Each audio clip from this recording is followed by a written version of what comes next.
Silakan, Pak. Baik, terima kasih. Assalamualaikum warahmatullahi wabarakatuh.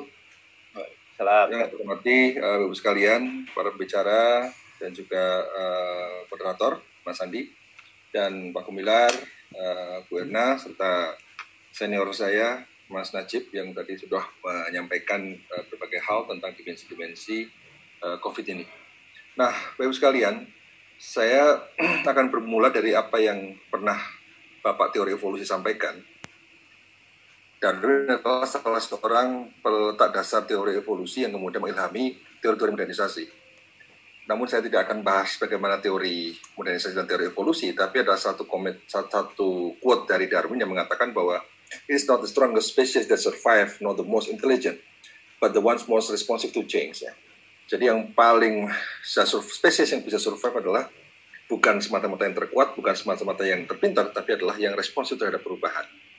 Nah, saat ini yang kita hadapi adalah sebuah perubahan yang begitu dahsyat. Kita 2 tahun lalu mengatakan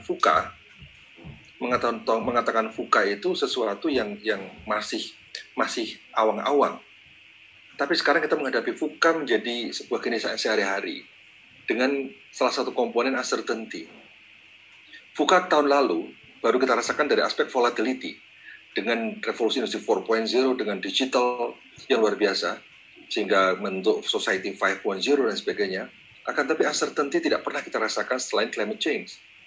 Tapi uncertainty hari ini kita rasakan sebagai sebuah bentuk yang nyata, dan COVID adalah sumber ketidakpastian. Nah, sehingga mau tidak mau, seperti tadi Pak Najib sampaikan, bahwa menghadapi ketidakpastian ini yang paling penting adalah satu, kebersamaan, kolaborasi, karena tidak bisa menghadapi ketidakpastian sendiri-sendiri. Yang kedua, flexibility.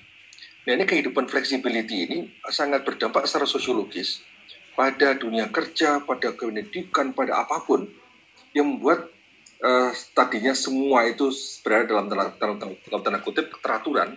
Sekarang kita berada dalam ketidakteraturan. Namun itu adalah bagian dari respons dan skill yang kita harus miliki dengan ketika menghadapi uncertainty ini. Nah, Bapak sekalian, inilah yang disebut dengan new normal. Jadi new normal itu adalah sebuah kondisi di mana pandemi COVID itu masih ada tapi melandai. Kalau pandemi COVID berakhir, namanya renormal, bukan new normal. Nah, inilah sebagian sebagai kondisi pada saat new normal itu kita berada dalam sebuah situasi yang serba baru, dan kita juga tidak tahu kapan berakhir karena vaksin juga belum pernah ditemukan. Nah, dalam new normal ini adaptasi apa? Isu-isu apa yang saat ini muncul? Dan kemudian bagaimana kita harus melakukan lompatan-lompatan agar kita tetap survive dalam dinamika perubahan yang terjadi, dalam dinamika perubahan dan ketidakpastian ini. Nah, Bapak sekalian, ada sejumlah tantangan dan isu. Ya. Yang pertama adalah hubungan pusat daerah. Saya kira ini hal yang sangat krusial. Kita baru merasakan betapa sampai kata istilah agak polarisasi. Ya. Ini Mas Najib tadi sudah menyampaikan juga ini persoalan isu pusat daerah ini, di mana trust antar komponen penyelenggara negara ini dalam lampu kuning. Ya, saya banyak berinteraksi dengan gubernur di Jawa Barat, dengan wali kota, dengan bupati dan sebagainya. Merasakan bagaimana suasana kebatinan para kepala daerah ketika menghadapi pusat yang di luar harapan mereka, skenario mereka. Ya, seperti hanya misalnya soal KRL, yang salah satu sumber dianggap oleh pemerintah Bogor misalnya, KRL itu kereta, dan orang-orang ada sebenarnya rombongan kereta itulah sumber salah satu penularan yang paling efektif. Ya. Akan tetapi, saya tetap aja mengatakan bahwa kereta harus tetap jalan, misalnya gitu ya. Kemudian juga penentuan PSBB dan sebagainya. Memang dasar antara pusat daerah ini trust ini bermula dari salah satunya adalah aspek yang kedua, tentang hubungan sains dan politik. Next. Nah, hubungan sains dan politik ini saya coba coret-coret. Ini pernah saya tulis juga di Tempo. Ini adalah sebuah kebijakan itu kan sebuah produk politik ya. Tapi antara mana yang dominan, antara pertimbangan sains atau pertimbangan politik ya. Dalam sebuah kebijakan ini saya buat 4 kuadran. Kalau politik dominan itu kebijakan sosial yang sifatnya afirmasi, yang memang orientasinya adalah pada stabilitas sosial, pada stabilitas politik ya. Isu keadilan, pemerataan itu di kuadran 1. Tapi bisa juga sebuah kebijakan itu adalah hibrid antara sains dan politik. seperti dalam kebijakan resource management. Ada buku menarik berjudul Critical Political Ecology, itu dosen LSE, London School of Economics, Timothy Forsyth ya, menulis bahwa resource management kalau didominasi oleh sains, yang terjadi adalah ketidakadilan. Resource management kalau didominasi oleh politik, yang terjadi adalah ketidakakuratan. Nah sekarang itu dalam konteks kebijakan resource management ini sudah mulai kebijakan-kebijakan sifatnya hibrid antara pertimbangan politik dan pertimbangan sains itu sudah biasa dilakukan ya.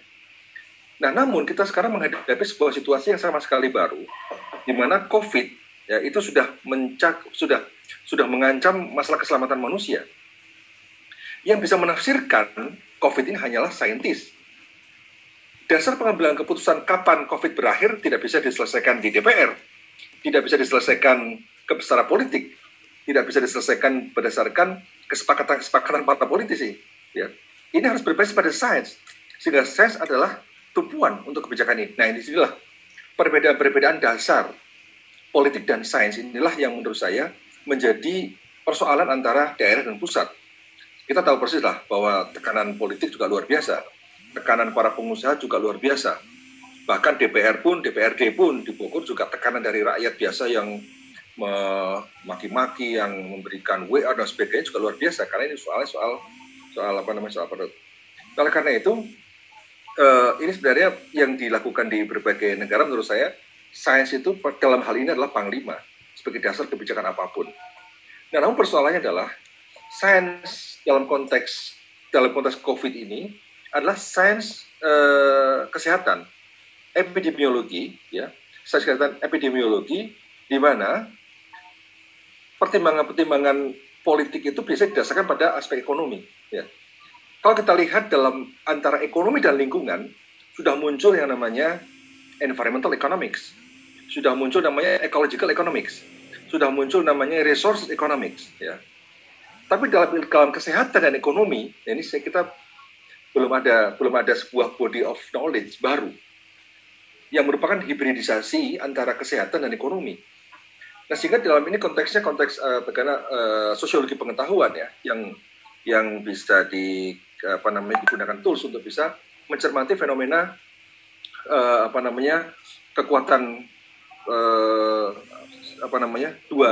dua bidang ini, satu kesehatan, satu lagi adalah bidang ekonomi.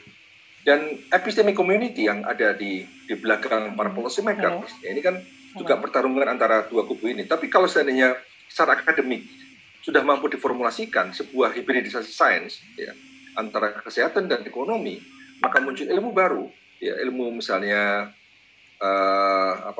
health economics atau apa. Saya mungkin juga sudah berkembang, tapi saya belum mendengar cukup populer pendekatan body of knowledge ini, sebuah pengetahuan baru ini, dan menurut saya ini adalah tantangan para ilmuwan yang kita semua yang ada di kampus ini, penting untuk segera bisa mempertemukan kedua ini, antara ekonomi dan kesehatan. Nah, sehingga disinilah nanti akan muncul formula-formula bagaimana solusi ini bisa kita lakukan. Yang ketiga adalah hubungan kota desa, isu ini. Jadi, pertama isu pusat daerah, kedua adalah isu politik dan sains, yang ketiga adalah isu kota desa. Nah, ini hasil penelitian IPB yang baru di launching 2 hari lalu. Ternyata ini pendapatan masyarakat rumah tangga desa, rural 1, 2, 3, 4, sampai 5, rural 1 itu adalah buruh tani. Ya. Ini ternyata kuning yang menjorok ke kanan 0,65 itu adalah ketika terjadi peningkatan pendapatan rumah tangga sebesar 0,63%. Itu kuning itu adalah skenario dengan stimulus. Jadi kalau tidak ada stimulus, coba Anda bayangkan, semua kena. Ada stimulus pun, rural 1 hanya naik 0,65%, kemudian rural 4 naik 0,29%, bahkan urban ada stimulus pun ternyata tidak mempan. Ya, ada ini skenario menggunakan CGA, sebuah tools modeling yang dilakukan oleh teman-teman di IPB. Nah, ini menggambarkan bahwa ternyata memang ini dampak penurunan pendapatan rumah tangga baik kota dan desa ini tanpa stimulus sangat-sangat luar biasa penurunannya, dan ini menurut saya sebagai bahan bagi kita untuk bisa mencermati apa yang terjadi di kota dan apa yang terjadi di desa. Lebih-lebih kalau desa, kalau kota sekarang kita tahu semua apa yang terjadi, tapi di desa saat ini terjadi adalah ketika terjadi oversupply produk-produk pertanian, maka harga naik, harga jatuh, kesejahteraan turun, ya, dan kemudian nilai tukar petani sekarang sudah turun, dan ini juga akan berdampak pada bagaimana kesiapan para petani untuk bisa melakukan kegiatan musim tanam kedua pada bulan Agustus nanti. Meskipun pemerintah mengatakan pangan kita cukup, tapi ternyata defisit provinsi juga tidak bisa dihindari. Dan tantangan itu juga sampai pada Agustus-Desember kita akan seperti apa kondisinya, ini belum jelas. Kita memprediksi memang akan ada masalah, ya, ada masalah berdasarkan analisis modeling ini, kecuali ada stimulus yang efektif betul, sehingga itu kita dari produktivitas bisa meningkat sampai 7%. Nah, Bapak sekalian, kita next, belum muncul ya. Nah, jadi ini tadi kota desa, kemudian dari sisi pertumbuhannya, jadi kita juga jelas pertumbuhan turun 2%, dan kemudian dampak ekonomi saya kira sangat luar biasa, karena juga kita lihat desa kota juga mengalami dampak yang berbahaya juga, yang sangat serius. Next. Kemudian next. Nah, Bapak sekalian, next. Bapak sekalian, secara sosiologis kita juga bisa melihat bahwa ternyata pandemi COVID ini menyebabkan perubahan-perubahan yang begitu dahsyat. Saya kira tata ekologis berubah luar biasa. Dulu Rachel Carson itu menulis buku The Silent Spring itu pada tahun 62 atau berapa tuh, tulis sebagai respons terhadap kondisi ekologi